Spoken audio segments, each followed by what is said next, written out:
ये लोग डाकू हैं, हमें यहाँ से निकल जाना चाहिए। इन लोगों ने हमें देख लिया तो जिंदा नहीं छोड़ेंगे। कावेरी ने सरगोशी में कहा। हम पीछे को खिसके तो मेरा पाँव एक पत्थर पर आ गया। पत्थर लुढ़का तो आवाज पैदा हुई। नीचे से किसी ने करख्त आवाज में कहा, क्यों बे, ऊपर कौन है? अरे हरिया, जाकर पता कर बे। ऊपर रानी की बदरू हो तो उसे पकड़कर नीचे ले आ, आज उसके हाथ से दारू पियेंगे। उसके साथ ही मुझे 3-4 आदमियों के दौड़कर गैलरी वाली सीढ़ियां चढ़ने की आवाज सुनाई थी। कावेरी ने मेरा हाथ पकड़कर मुझे पीछे कर दिया और सरगोशी में कहा, खबरदार यहाँ से मत हिलना, छुप कर बैठे रहो, आवाज मत निकालना, मैं इनको संभाल लूंगी। ये कहकर वो खुद ही सीढ़ियों की तरफ गई। डाकू अभी आधी सीढ़ियों में थे। कावेरी ने उनके सामने जाकर कहा, तुम ऊपर आने का कष्ट क्यों उठाते हो? मैं खुद तुम्हारे पास आ गई हूँ, चलो मुझे सरदार के पास ले चलो। मैं गैलरी में ही एक तरफ छुप कर बैठ गया था। मुझे नीचे सीढ़ियों में डाकुओं के कहकहों की आवाज सुनाई दी। इनमें से किसी ने ऊंची आवाज में कहा, अरे धनिया, अरे रानी की बदरू ऐसी होती है रे, अरे इसे ले चलो सरदार के पास। मैंने बैठे बैठे पत्थर की जाली में से नीचे झांक कर देखा। लालटेनों की रोशनी में 3 डाकू कावेरी को पकड़कर अंदर दाखिल हुए। सरदार उठकर बैठ गया। एक डाकू बोला, सरदार, रानी की बदरू रूप बदल कर आ गई है। डाकुओं के सरदार ने कावेरी को देखकर कहा, अरे वाह रे धनिया, अरे वाह रे प्रिया, अरे इस रानी को हमारे पास लाओ। डाकुओं ने कावेरी को धक्का देकर सरदार की आगोश में गिरा दिया। सरदार ने कावेरी को अपने बाजुओं में ले लिया। रानी बाई, आज तू धनराज डाकू के दरबार में आई है, पहले हमें दारू पिला। अरे हरिया, इसे बोतल दे दे। मैंने रिवॉल्वर पर अपने हाथ की गिरफ्त मजबूत कर ली थी, मगर सवाल ये पैदा होता था कि मैं ऊपर गैलरी के मोर्चे में से कितने डाकुओं को मार सकता था, और फिर कावेरी उनके कब्जे में थी, वो आसानी से उसे हलाक कर सकते थे। इसके अलावा इन सारे डाकुओं के पास बंदूकें थीं, वो मुझे घेरे में लेकर बेबस कर सकते थे। मैंने देखा कि कावेरी ने हाथ ऊंचा करके सरदार से कहा, सरदार, क्या तू धनराज डाकू है? सरदार ने हंसकर कहा, अरे तो मैं तुम्हें क्या आदिवासी दिखता हूँ? ये बता कि तू रानी की बदरू है या कोई और है? कावेरी ने कहा, सरदार, मैं रानी की बदरू नहीं हूँ, आदिवासी मछेरे की बेटी हूँ। जंगल में लकड़ियां चुनने आई थी, रास्ते में रात हो गई, बाघ के डर से इस मुड़ी में लेट गई कि रात गुजर जाए तो वापस जाऊं। सब डाकू कह लगाकर हंस पड़े। सरदार ने कहा, अरे आज तू हमारी रानी है, चल पहले शराब पिला, उसके बाद तुझसे 2-2 बातें करेंगे। कावेरी कमाल जुर्रत और खुद एतमादी का मुजाहरा कर रही थी। कहने लगी, सरदार, मेरी बड़ी ख्वाहिश थी कि कभी धनराज डाकू के दर्शन हो। मेरे धन भाग हैं कि तुम्हारे दर्शन हो गए। मैं खुद तुम्हें अपने हाथ से शराब पिलाऊंगी। कावेरी ने एक डाकू के हाथ से बोतल ले ली, फिर एक गिलास में शराब डालकर सरदार को दी। सरदार ने मुस्कुराते हुए गिलास ले लिया और बोला, अरे वाह हरी रानी, तूने तो कमाल कर दिया। सब डाकू बोले, हमें भी अपने हाथ से शराब पिला दो, हम भी रानी के हाथ से शराब पियेंगे। और कावेरी सबके गिलासों में शराब डालने लगी। कावेरी सब डाकुओं को गिलास में शराब डाल डाल कर पिला रही थी। डाकू झूम रहे थे, कहकहे लगा रहे थे। सरदार ने कावेरी को बाजू से पकड़कर खींच लिया और बोला, अरे रानी, तू भी पी, ये ले। कावेरी ने अपने आप को छुड़ाने की कोशिश करते हुए कहा, सरदार, मैं दारू नहीं पीती। सरदार ने गुस्से में कहा, नहीं पीती तो धनराज के साथ आज तू भी पिएगी, देखता हूँ कैसे नहीं पीती। कावेरी फौरन राजी हो गई। कहने लगी, अच्छा सरदार, मैं भी दारू पीती हूँ, मगर तुम्हारी खातिर सिर्फ 1 घूंट पीऊंगी। सरदार ने बुलंद कहकहा लगाया, अरे 1 घूंट ही सही, ये ले पी जा। मैं कावेरी को मुसलसल देख रहा था। रिवॉल्वर मेरे हाथ में था। वहां अभी ऐसी सूरत हाल पैदा नहीं हुई थी कि फायर करने की नौबत आती। सरदार ने अपना ग्लास कावेरी की तरफ बढ़ाया। कावेरी ने शराब का ग्लास अपने होंठों के साथ 1-2 सेकंड तक लगाए रखा, फिर ग्लास सरदार को वापस कर दिया। तमाम डाकू खुशी से उछल पड़े और एक साथ नारा लगाकर बोले, रानी हमें भी अपनी झूठी शराब पिलाएगी। मैं बड़ा हैरान हुआ। कावेरी ने कोई एतराज न किया और बोली, मैं तुम सबको अपनी झूठी शराब पिलाऊंगी। डाकुओं ने अपने अपने ग्लास बुलंद कर दिए। कावेरी बोतल लेकर हर एक डाकू के पास जाती, ग्लास में शराब डालती, ग्लास को अपने होंठों के साथ लगाकर ऊपर को उठाती जैसे शराब का घूंट भर रही हो, और ग्लास डाकू को वापस कर देती। डाकू फौरन शराब पी जाता। सरदार को उसने दूसरी बार भी अपनी झूठी शराब पिलाई। सरदार ने नारा लगाया, रानी हमें डांस करके दिखाओ। मैंने देखा कि कावेरी ने फौरन सरदार का हुक्म मान लिया और आहिस्ता आहिस्ता रक्स करने लगी। वो सांप का रक्स कर रही थी। जिस तरह बीन की आवाज पर सांप झूमता है, कावेरी उसी तरह अपने जिस्म को लहरा रही थी। सरदार और डाकू तो खुशी से उछल उछल कर दाद देने लगे। अब अचानक ऐसा हुआ कि पहले एक डाकू मदहोश होकर जहां बैठा था वहीं ढेर हो गया। उसके बाद दूसरा, फिर तीसरा और फिर चौथा डाकू ढेर हो गया। सरदार ने चीख कर कहा, अरे तुम लोग इतनी जल्दी कैसे धुत हो गए? सरदार अपने साथियों को गालियां देने लगा। कावेरी ने रक्स करना बंद कर दिया था। वो सरदार की तरफ गौर से देख रही थी। सरदार ने ग्लास बुलंद करते हुए कहा, अरे मेरी तरफ क्या देख रही है, ला इसमें और शराब डाल। उसके साथ ही सरदार के हाथ से ग्लास छूट कर गिर पड़ा और वो भी चारपाई पर ढेर हो गया। मैं यही समझा कि इन लोगों को शराब का नशा चढ़ गया है। जब सारे डाकू सरदार समेत नशे में बेसुध हो गए तो कावेरी दौड़कर हॉल कमरे से निकल गई और सीढ़ियां चढ़कर मेरे पास आई और बोली, करमदाद हमें अब यहाँ से निकल जाना चाहिए। मैंने उठते हुए कहा, ये इतनी जल्दी कैसे नशे में धुत हो गए? वो बोली, इन्हें मैंने बेहोश किया है, ज्यादा से ज्यादा 1 घंटे बाद इन्हें होश आ जाएगा। मैंने पूछा, तुमने बेहोश किया है? कावेरी सीढ़ियां उतरते हुए बोली, हाँ। उस वक्त पौ फट रही थी। आसमान पर सुबह काजिब का नीला उजाला फैलने लगा था। बाहर आकर वो मुड़ी के सहन की तरफ मुड़ गई। कहने लगी, हम आगे घोड़ों पर सफर करेंगे। सहन में डाकुओं के 6-7 घोड़े बंधे हुए थे। कावेरी ने 2 घोड़े बंधे रहने दिए, बाकी सारे घोड़े खोलकर उन्हें मुड़ी के सहन से बाहर भगा दिया। घोड़े सहन से निकलते ही जंगल में एक तरफ दौड़ पड़े। कावेरी एक घोड़े पर और मैं दूसरे घोड़े पर सवार हो गया और हम जंगल में दाखिल हो गए। रास्ते में मैंने कावेरी से पूछा कि तुमने इन डाकुओं को बेहोश कैसे किया था? कहने लगी, इस जंगल से निकलने के बाद बताऊंगी। हमारे घोड़े कदम कदम नहीं बल्कि दुल की चाल चल रहे थे, जिसकी वजह से रास्ता जल्दी तय हो रहा था। जंगल में सुबह की सफेदी फैल रही थी। हम जंगल के जिस इलाके से गुजर रहे थे वहाँ इतने गुंजान दरख्त नहीं थे। आगे जाकर कावेरी ने अपने घोड़े को एक टीले की तरफ मोड़ लिया। मेरा घोड़ा उसके पीछे चल रहा था। हम उसी तरफ घोड़ों पर सफर करते छोटे छोटे कई टीलों में से गुजरे। एक जगह खुली वादी आ गई। ये सारा इलाका जंगल का था और कहीं कोई आबादी नहीं थी। कहीं कहीं जंगली लोगों की 2-4 झोंपड़ियां दूर से नजर आ जाती। सूरज काफी ऊपर आ गया था। हमें सफर करते काफी वक्त गुजर गया। रास्ते में 2-3 नदियां भी हमने घोड़ों पर बैठे बैठे उबूर की थी। एक नदी आई तो कावेरी ने उसके किनारे के साथ घोड़ा डाल दिया। नदी कोई 6-7 मील आगे जाकर दाएं जानिब जंगल में मुड़ गई। कावेरी ने घोड़ा रोक लिया। मैंने भी घोड़े की बाग खींच ली। कहने लगी, यहाँ से संथावली का जंगल शुरू हो जाता है। अगर हम पैदल सफर करते तो हम शाम को संथावली मठ पहुंचते, लेकिन घोड़ों पर सफर करने की वजह से अब हम शाम होने से पहले वहां पहुंच जाएंगे। लेकिन हमें आगे बहुत होशियार रहने की जरूरत होगी, क्योंकि संथावली मठ के पहरेदार सांप आसपास के जंगल में फिर रहे होंगे। उसके बाद कावेरी ने मुंह पीछे करके 2-3 गहरे सांस लिए और मुस्कुरा कर कहने लगी, जड़ी बूटियों के खास अर्क की वजह से मेरा दुश्मन सांप लगता है भटक गया है। उसे अभी तक मेरा सुराग नहीं मिल सका। मुझे उसकी बू नहीं आ रही। कम से कम 3-4 मील पीछे वो नहीं है। मैंने कहा, संथावली मठ के पहरेदार सांपों से किस तरह बचेंगे? वो तो हमारे घोड़ों पर भी हमला कर देंगे। कावेरी कहने लगी, हम पहरेदारों की सरहद शुरू होने से पहले घोड़े छोड़ देंगे और वहां से खुफिया रास्ते से संथावली मठ की तरफ जाएंगे। हम नदी के साथ ही घने जंगल में दाखिल हो गए। अब हमारे घोड़े कदम कदम चल रहे थे।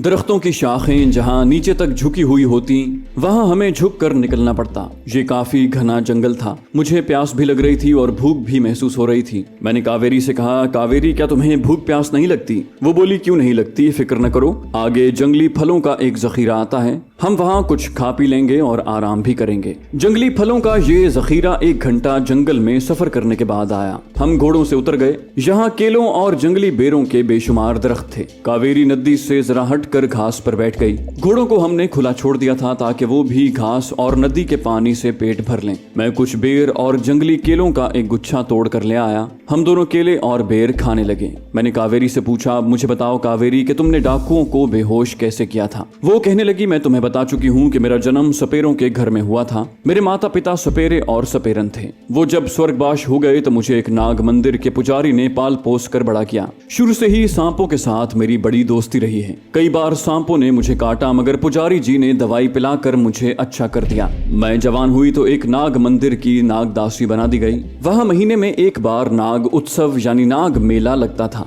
जिसमें हर नाग दासी को सांप से डसवाया जाता था। मगर डसवाने से पहले हमें एक खास किस्म की दवाई पिला दी जाती थी, जिससे हम पर जहर का पूरा असर नहीं होता था। हर माह सांप से डसवाने के बाद मेरे जिस्म में सांप के जहर का थोड़ा बहुत असर आ गया है। अब ऐसा होता है कि जब मैं चाहूँ अपने जिस्म के जहर को अपनी जबान पर ले आती हूँ। तब अगर मैं किसी को अपना जूठा पानी पिला दूं तो उसके जिस्म में जहर का असर दाखिल हो जाता है और वो बेहोश हो जाता है। वो मरेगा नहीं, लेकिन कुछ देर के लिए बेहोश जरूर हो जाएगा। मैंने इन डाकुओं के साथ भी ऐसा ही किया था। जब इन्होंने मुझे कहा कि मैं उन्हें अपनी झूठी शराब पिलाऊं तो अचानक मुझे ख्याल आ गया कि क्यों ना मैं इन्हें अपने जहर से बेहोश कर दूं। चुनाचे मैंने जब शराब के ग्लास को अपने मुंह से लगाया तो जाहिर ये किया जैसे मैं शराब पी रही हूँ, मगर मैंने शराब का एक कतरा भी नहीं पिया था, बल्कि अपनी जबान पर लाया हुआ जहर शराब में दाखिल कर दिया। उसके बाद एक एक करके सारे डाकू बेहोश हो गए। मैं बड़ी हैरानी और ताज्जुब के साथ कावेरी की बातें सुन रहा था। इस किस्म की बातें मैंने पहले कभी नहीं सुनी थी। इस किस्म की औरत भी मैंने पहले कभी नहीं देखी थी। किसी वक्त मुझे महसूस होता कि मैं अल्फ लैला की दुनिया में निकल आया हूँ और मेरे साथ वही कुछ हो रहा है जो पुरानी दास्तानों में सफर पर निकले हुए मुसाफिरों और शहजादों के साथ हुआ करता था। हमने सैर होकर जंगली फल खाया, नदी पर जाकर मुंह हाथ धोया, पानी पिया। इस दौरान हमारे घोड़े भी घास वगैरह खाकर और पानी पीकर ताजा दम हो चुके थे। कावेरी ने अपने सर के बाल भी नदी में धोए, उन्हें उसी तरह निचोड़कर उसने सर के पीछे जूड़ा बना लिया। कहने लगी, मेरी साड़ी मैली हो गई है मगर मेरे पास कोई दूसरी साड़ी नहीं है। अचानक वो बातें करते करते रुक गई। उसने अपना चेहरा उस तरफ फेर लिया जिस तरफ से हम चल कर आए थे। एक दो लंबे लंबे सांस लेने के बाद वो परेशान सी होकर बोली, मुझे मेरे दुश्मन सांप की बू आ रही है। वो जल्दी से उठ खड़ी हुई। लगता है उसने मेरी बू का सुराग लगा लिया है, मगर अभी वो मुझसे काफी दूर है। हमें इतनी देर में यहाँ से जितनी दूर निकल सकते हैं निकल जाना चाहिए। हम घोड़ों पर सवार हो गए और घोड़ों को नदी के साथ साथ जंगल के रास्ते पर डाल दिया। कावेरी के इस इंकिशाफ से कि उसके दुश्मन सांप ने उसके जिस्म की बू पा ली है और वो उसके ताकुब में चला रहा है, मुझे भी परेशान कर दिया था।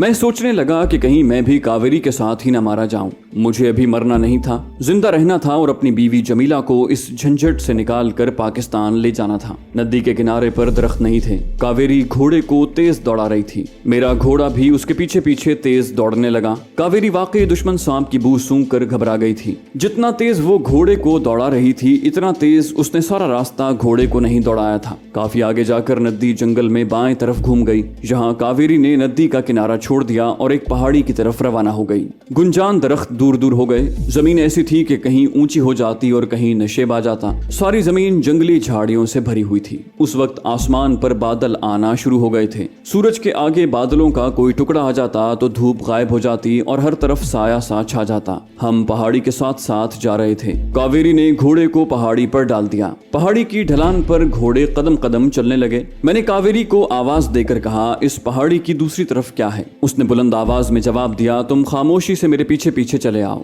मैंने उसके बाद कोई बात न की। पहाड़ी की चढ़ाई पर जगह जगह पत्थर और झाड़ियां थीं। घोड़े उनके दरमियान बड़े संभल संभल कर चढ़ाई चढ़ रहे थे। हम पहाड़ी की चोटी पर पहुंच गए। कावेरी ने अपने घोड़े को पहाड़ी की दूसरी तरफ नशेब में डाल दिया। पहाड़ी की उतराई उतरना ज्यादा खतरनाक साबित हो रहा था। उतराई उतनी सीधी नहीं थी मगर उतनी आसान भी नहीं थी। हम पहाड़ी पर से उतर आए। आगे एक खाई थी। कावेरी ने खाई में घोड़े को डाल दिया और मेरी तरफ घूम कर कहा, होशियार रहना, थोड़ी देर में संथावली मठ के जंगल की सरहद शुरू होने वाली है। मैं सिर्फ इस तरह होशियार रह सकता था कि संथावली मठ के जंगल की सरहद में दाखिल होते ही अपनी टांगें ऊपर कर लूं ताकि मठ के जहरीले पहरेदार सांपों से महफूज रह सकूं। लेकिन सांप घोड़ों को भी डस सकते थे। मैंने पांव ऊपर तो नहीं किए थे लेकिन घोड़े पर बैठा झाड़ियों में दोनों जानिब नजर रखे हुए था। लेकिन सांप आखिर सांप होता है। और फिर कावेरी ने बताया था कि संथावली मठ के मुहाफिज सांप जमीन से ऊपर को उड़कर हमला करते हैं और दरख्तों पर से भी हमला आवर होते हैं। मेरी किस्मत ने मुझे ऐसे हालात में फंसा दिया था जिनका मुझे पहले कोई तजुर्बा नहीं था। आसमान को बादलों ने ढांप लिया था और धूप के गायब होने से दिन की रोशनी कम हो गई थी। कावेरी को दोहरा खतरा था। एक तो उसके पीछे उसका दुश्मन सांप लगा हुआ था, दूसरे संथावली मठ के मुहाफिज सांपों का खतरा था। लेकिन मैंने देखा कि वो वाकई बड़ी दलेर लड़की थी। घोड़े पर बैठी उसकी बागें थामे एक महारानी की तरह लग रही थी। हम पहाड़ी के दामन में आ गए। यहाँ एक जगह स्याह रंग का खेत था। कावेरी ने घोड़े को रोक लिया और बोली, ये बड़ी खतरनाक दलदल है, घोड़े को मेरे पीछे रखना। दलदलें मैंने मशरकी पाकिस्तान के जंगलों में भी देखी थी मगर इतनी स्याह दलदल मैं पहली बार देख रहा था। दलदल में से बुखारात उठ रहे थे और वो गैर महसूस तौर पर ऊपर नीचे हो रही थी। मेरे खुदा, कुदरत के राज कुदरत को ही मालूम है। इन भयानक दलदलों का क्या मसरफ है, क्या फायदा है, ये सिर्फ कुदरत ही जानती थी। दलदल से आगे बांस के झुंड शुरू हो गए। उसके बाद एक नदी आ गई। हमने घोड़े नदी में डाल दिए। नदी के दूसरे किनारे पर ले जाकर कावेरी ने घोड़े पर बैठे बैठे पीछे मुड़कर देखा, फिर 2-3 लंबे लंबे सांस लिए। मैं समझ गया कि वो दुश्मन सांप की बू सूंघने की कोशिश कर रही है। मेरी तरफ देखकर बोली, दुश्मन सांप की बू गायब हो गई है। मैंने कहा, चलो एक दुश्मन से तो जान छूटी। वो कहने लगी, ये दुश्मन सांप मेरा पीछा छोड़ने वाला नहीं है, वो या मुझे मारेगा या खुद मर जाएगा। ये उसकी एक चाल है। कुदरत ने इन सांपों को बड़ी अक्ल दी है। वो मुझे धोखे में डालकर जंगल में 3-4 मील दूसरी जानिब हट गया है और मुमकिन है कि आगे से आकर हमला कर दे। अगर वो आगे से आ गया तो मुझे उसकी बू नहीं आ सकेगी, क्योंकि जंगल में हवा पीछे से आगे की तरफ चल रही है। मैं खुद भी इस बकबक से तंग आ गया था, मगर मजबूर था। मैंने किसी कदर बेजारी से पूछा, तो फिर मेरा ख्याल है हमें यहाँ से भाग जाना चाहिए। कावेरी ने मेरी तरफ घूर कर देखा। क्या तुम मजाक उड़ा रहे हो? हम भाग कर कहाँ जाएंगे? क्या तुम अपनी बीवी को लिए बगैर यहाँ से भाग जाना चाहते हो? मैं औरत होकर नहीं घबरा रही और तुम मर्द होकर डर रहे हो। मैंने फौरन माजरत का लहजा इख्तियार कर लिया। नहीं नहीं कावेरी, मेरा मतलब हरगिज ये नहीं था। मैं सिर्फ ये कहना चाहता था कि हमें किसी दूसरी तरफ निकल जाना चाहिए। कावेरी ने कोई जवाब न दिया और घोड़ा आगे की तरफ चला दिया। मुझे अपने रवैये पर बड़ी नदामत महसूस हो रही थी। दिन ढलना शुरू हो गया तो बांस का जंगल खत्म हुआ तो कावेरी रुक गई। सामने कुछ फासले पर ऊंचे ऊंचे नारियल, ताड़ और देवदार के दरख्तों के झुंड एक दूसरे में गडमड हो रहे थे। कावेरी इन दरख्तों की तरफ देख रही थी। कहने लगी, वहां से संथावली मठ की सरहद शुरू हो जाती है। मैंने उन दरख्तों को देखते हुए कहा, क्या संथावली मठ इन दरख्तों के अंदर है? वो बोली, हाँ। वो घोड़े की पीठ पर बिल्कुल साकित होकर बैठी थी। उसकी नजरें संथावली मठ के दरख्तों के झुंडों पर लगी हुई थी, जो वहां से ज्यादा दूर नहीं थे। कहने लगी, हम एक खुफिया रास्ते से संथावली मठ में दाखिल होंगे। क्या ये खुफिया रास्ता पहरेदार सांपों से महफूज होगा? वो बोली, किसी हद तक महफूज होगा, लेकिन हमें चौकस रहना पड़ेगा। चलो आओ। और हमने घोड़ों को दूर नजर आने वाले दरख्तों के झुंडों की तरफ बढ़ा दिया। कहने को ये एक नाकाबिले यकीन किस्म की दास्तान है, लेकिन इंडिया के जंगलों में इससे भी ज्यादा नाकाबिले यकीन वाकयात इन नाग मंदिरों में वकू पजीर होते हैं। बाद में तजुर्बात ने साबित कर दिया कि जो कुछ मेरे साथ पेश आया वो आने वाले हैरान कुन वाकयात के मुकाबले में कुछ भी नहीं था। मैं किसी तिलिस्मी हीरे या किसी खुफिया खजाने की तलाश में ये मुसीबतें नहीं उठा रहा था। मैं तो सिर्फ अपनी बीवी को वापस लाने के लिए सरधड़ की बाजी लगाकर इस मौत के सफर पर निकला हुआ था। संथावली मठ के सरहदी दरख्तों के झुंड करीब आ गए थे। यहाँ जंगली लोगों की आबादी भी कहीं नजर नहीं आती थी। हम एक पगडंडी पर चल रहे थे। बादल गहरे हो गए थे। मालूम होता था कि किसी वक्त भी बारिश शुरू हो जाएगी। ये पगडंडी दरख्तों के झुंडों में दाखिल हुई तो अचानक एक जबरदस्त फुनकार की आवाज आई। मैं समझ गया कि सांप आ गए हैं। फुनकार की आवाज पर घोड़े डर कर पीछे हट गए। कावेरी मेरे करीब आ गई थी। उसने घोड़े की बाग को खींच लिया। मेरा घोड़ा थर थर कांप रहा था। सामने पगडंडी के ऐन दरमियान एक सुर्ख और सब्ज रंग का बहुत बड़ा सांप जमीन से 5 फुट ऊपर उठकर फन फैलाए खड़ा था। कावेरी उसे घूर कर देखने की कोशिश कर रही थी, मगर घोड़ा डर कर बार बार पांव ऊपर उठा रहा था। मैंने जेब से रिवॉल्वर निकालकर सांप के सर का निशाना लिया और फायर कर दिया।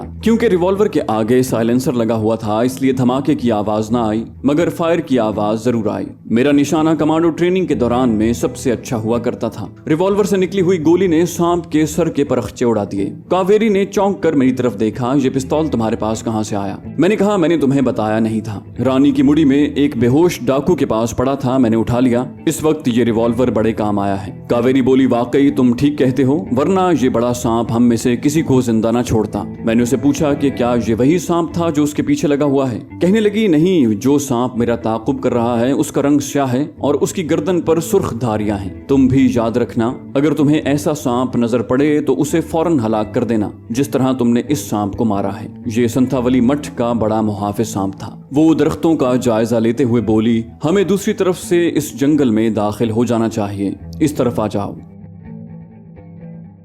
तो दोस्तों, ये थी हमारी आज की एपिसोड। उम्मीद करते हैं आपको हमारी कहानी पसंद आई होगी। जाने से पहले इस वीडियो को लाइक कीजिए और शेयर करना मत भूलिए। कमेंट करके हमें बताइए कि आपको हमारी वीडियो कैसी लगी। और अगर अभी तक आपने इस चैनल को सब्सक्राइब नहीं किया तो इसे सब्सक्राइब कीजिए और बेल आइकन दबाकर ऑल नोटिफिकेशंस ऑन कर लीजिए।